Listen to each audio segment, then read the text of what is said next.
Woodford. 343? Yeah. Sweet. What's up, Sandor? Woke up today, got up at 6 a.m. You don't believe me?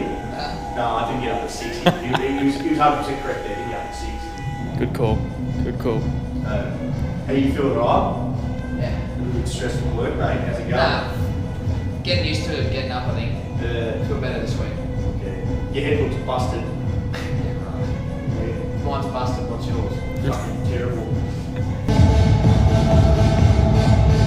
When you remember when you were in your 20s, like low 20s, you're still in your 20s, but like 20s and teenage years, compare it to now with your sleep, how much has changed? Well, I think I can run on less sleep, but only because of I've matured mentally, Your willpower. My discipline to Right. what I need to get done and work and things like that.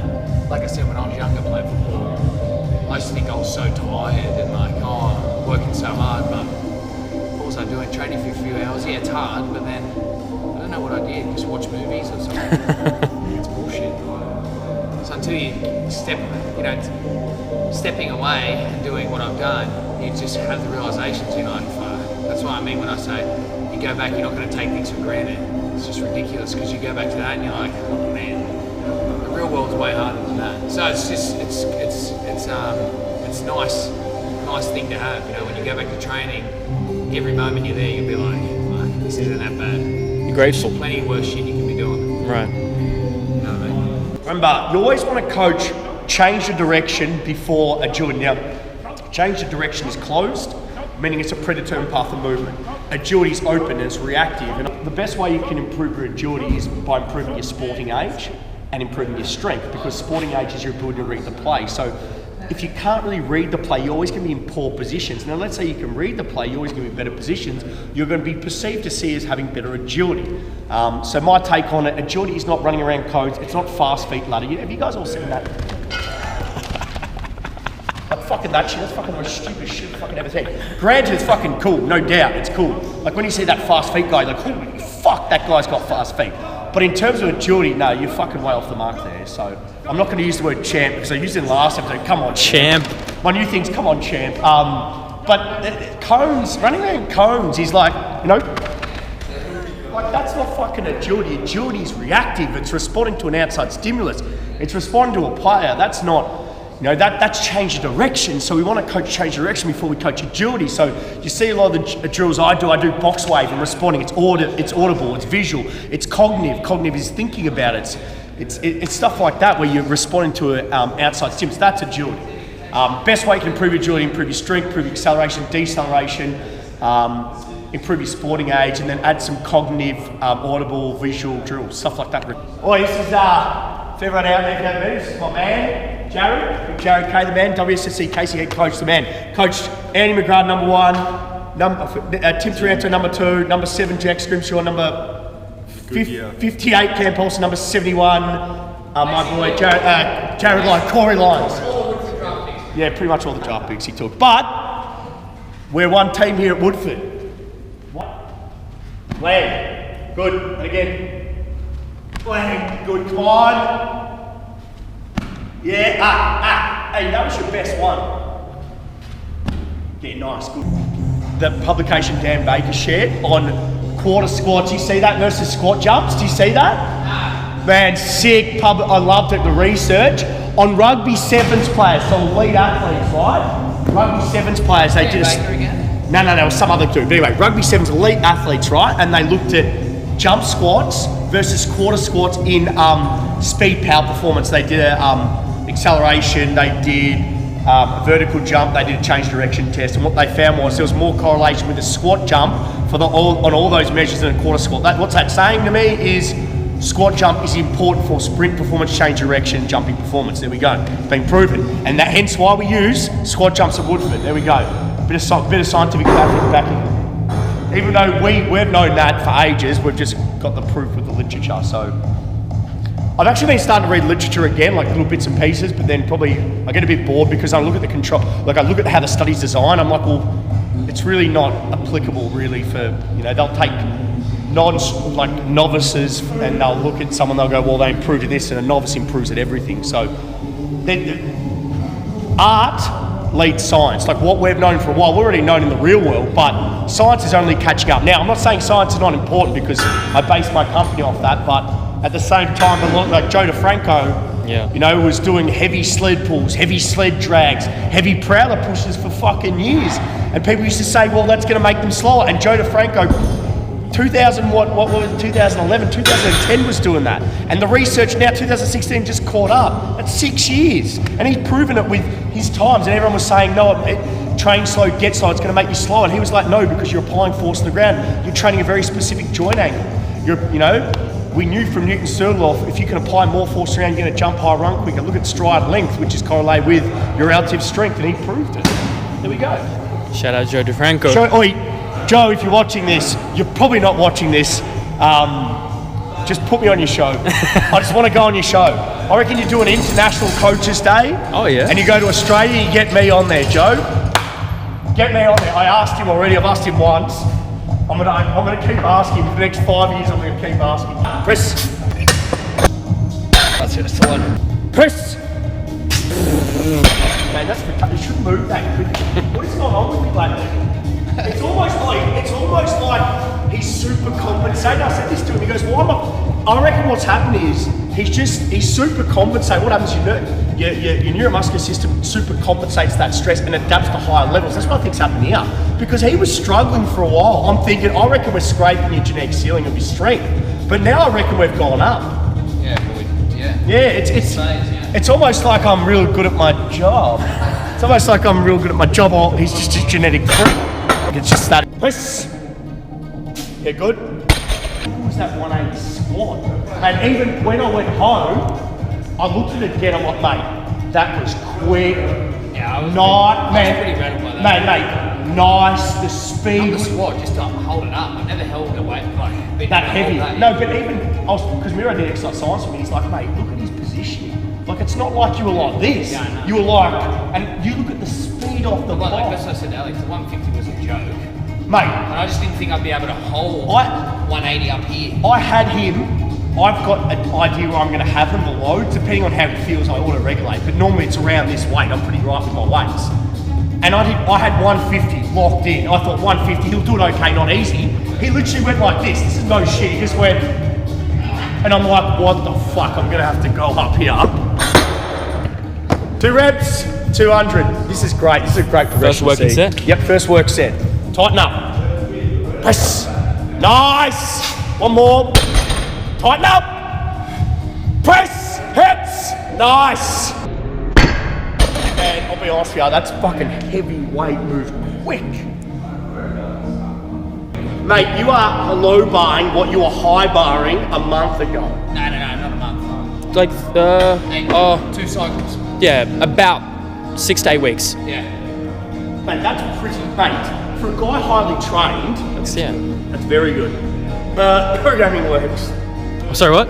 Nothing. Then what are we doing? 232.5 conventional? No, I don't give a shit. And for everyone out there, we do not chase numbers, and we're not chasing 230. He can hit 230, he's never going to hit 232. I'm done then. Because that's bullshit. Because he won't let, mate, for his rest of his fucking life, I can imagine how much fucking crap I'm going to get from him. Because of him, because of this guy here, he's changed my view on deadlifting. He's changed it. Boyle started me on it. Mike Boyle started me on it. And now me training him has completely changed it. I don't need to use a straight bar. I don't need it. I don't want to. Because the load it puts on your body? You don't need it. He's right. You don't need it. There's something you've done for me. You don't need it. Everyone has an athlete that kind of changes your mind slightly. Like my cores always stay the same. He's not going to change my core methods, but he's changed a slight variant how I coach things. He's changed it with this. Like I use a trap bar now. I just won't use a straight bar. I just don't like it. Whether you're here or not, though, know that before I leave this gym to go back to footy, I will pull 235. I might, for shits and giggles, pull 245 just to really know you shut it down forever. I'm just gonna stop it. I don't give a fuck what I have to do if I've changed the locks. Press. Hips. Nice. One more. Tighten up. Press. Nice. This is too heavy, man. This is ridiculous. What are we on? 20, 40, 60, 80, 100, 200, 220, 222.2. Because the bar's 22.5, we weighed it. Oh, you weighed it? We weighed the bar. It's 22.5. Because Tim Carman was giving me shit. We always said it was 20. No, Tim Carman was know giving that me is. I shit. think everyone just assumes that. Yeah. Wait, man. We don't have that much room left on the bar. Well, I was going to say, bro, you can't go any heavier anymore because we can't fit any more on the You bar. can fit probably one more. Well, we could go 25s, but I don't want to get fucking 40 more kilos on that. That's a joke. Low bar, 222.2. Tighten up, here we go. Press to your legs. Last set. Strong. Press, hips, good. One more, take your time. Press, hips, good. Nice. Woo. Nice, good. Woo! So, you watch here. That's on his threshold, but nice. Still keeps good alignment. It's still good alignment though. It's still good speed. Watch the speed of it. Like, it's pretty impressive. It's not as fast as the Mate, the high the bar. heavier the external load, the slower the bar speed. I mean, look, hips still come through. Bang, through perfect. Look at the speed. 222.2, tighten up, move back, knees out, lats, press, and press. I mean, it's 222 kilos. Oh my God, he gets 2% of lumbar flexion. No, stop it. It makes it harder when because I really, even though it's heavy, try to not give up anything, you know? Yeah, no, mate, it's great. How do you do that? How do you not? How do you keep that? Yeah, I know, I heard about that. Best. No, just try not to, push through it. Because if you, I don't know, you don't want to dip forward and take the weight onto you. The only thing I just dropped my, let my shoulders drop there, you know? You do or don't? Not my back then. That second rep, it was the, see that. So I released the lock on the shoulders a bit. You know what I mean? So I had a nice back position, but when I'm here, and then I come up and it was... Yeah, that's what I saw. Yeah. On the second one. 222. But yeah, that's a big jump. Like that's What? pretty crazy. What? Considering 210 was the last Oh shit. one, yeah. And it was high bar. That's big. Yeah. Especially when you start getting up to these numbers, like a 2 kilo jump becomes kind of big. Yeah. Like it comes good. But now it's a 10, 12 kilo? And a harder position. Yeah. Fair enough if it was the same Yeah. if it was high bar. How has your weight changed as that strength has gone up over the last 6 months to 8 No, it months? hasn't. Stayed the same? Yeah. If not, like probably a kilo and a half less because Really? yeah, because I'm fucked at the moment.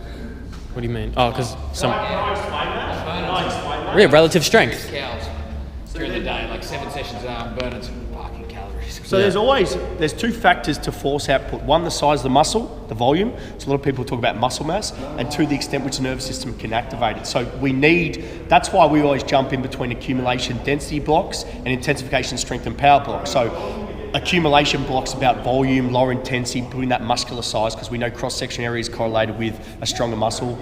I want you to think a bigger muscle has the potential to be a stronger muscle, all things being equal. So that's why we build that cross-section area, that volume of the muscle, increase the force generating capacity.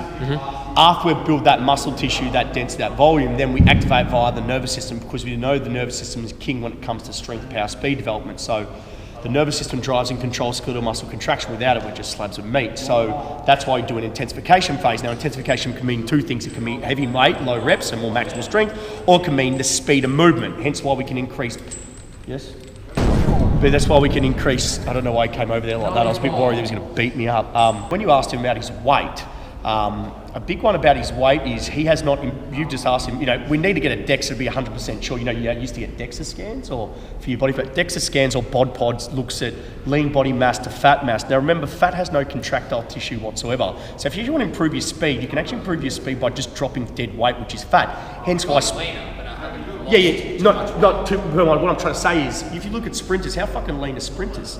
Lean as shit, but most people think endurance runners are leaner. Endurance runners are skinny fat, not lean. Sprinters are lean. Sprinters are fast twitch dominant. They can't have body fat because that's weight they have to overcome when they sprint. That's weight they have to come when they sprint. So if you look at Sandor's case, he hasn't put on any weight, so press, hip goes straight down. So you probably want to think about that. He's improved his strength through, number one, remember you get 3 adaptations when you lift: neural, muscular, motor learning, skill acquisition, right? He's improved his strength by learning the skill better, so in terms of time and coordination within the nervous system, specific muscle group, motor pattern, time and coordination.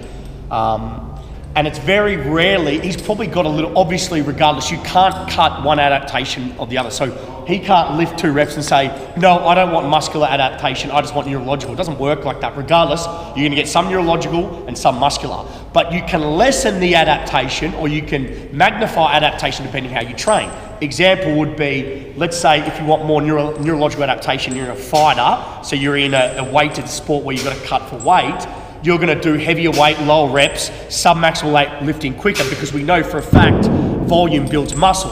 So through that, you're going to get more neurological adaptation than muscle morphology. Now, let's say if you want, does anyone understand a word that I'm saying right now? Because I'm just talking to myself. I'll keep going.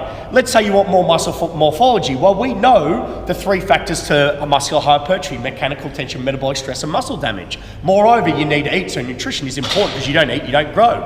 So let's say if you want more muscular changes, you want to decrease your body fat, for all the women out there watching, or the athletes that want to lose weight. The best way you can lose weight, we know for a fact, basal metabolic rate is related to your lean body mass, which is important for strength training. If you want to lose that, we want to build volume. We want density through our volume. So we want 5 sets of 10, 6 sets of 8, and low rest periods where you're building metabolic stress, so lactate hydrogen ions. That's where we know we're going to build up that muscular adaptation. So we're going to develop. If we look at the neural versus metabolic continuum, if we look at high volume work, it's more on the metabolic side. If we look on the more strength power side, it's more on the neurological side. Does anyone understand the word I'm saying? If you want to message me on the page to understand that just, I try to give a synopsis overall. The reason why You gave a thesis. Did I? You gave a thesis. Well, isn't that what I'm here for? I'm here for that, or Did he answer the question, did I answer the Sandor? question at all? Yeah, but I can't remember what. Yeah, I didn't feel like, because it was weight and strength. Your relative strength has gone up. Just listen. What's happened is, in the most condensed version possible, I like to go on in my head because I think at a million miles an hour. What's happened is his nervous system's got more efficient at executing that specific task. Adaptation is task specific. How you train affects how you adapt. His nervous system is heightened. That's pretty much it. All right, You going to coach now? later, brother. Yep. All right, See you, good. boys. Have fun. See you, brother. Tom Wilson is free. Okay, point guard. No, so give me a little bit of background on the photo. So now you're resting 30 seconds. Well, because he wants to. I don't want to do it because I'm time poor. We're limited by time. But if he wants to rest, he can rest. If he wants to strut around with the chain and look like an idiot, that's up to him. Look at him go. Wearing it because you made it. No, I didn't make you wear it. You decided to wear it because you know it's hard. What's worse, your dress t-shirt or this chain? Hey, Lords of Living, #1 brand, the Lords, my mate's company. One of my chick friends. I want to do it One of my chick friends asked for me to ask you to take your top off in a training session. Can you do it for her? I asked her. There we go. What's her name? Laura. Laura, this is for you. This is for you, Laura. If you know, he's not going to take his shirt off. Nope. Shout out to Steph as well. His missus, beautiful girl she is. Ask Steph. She'll probably bash you, Laura. So there we go. Bash you too. She'll probably bash.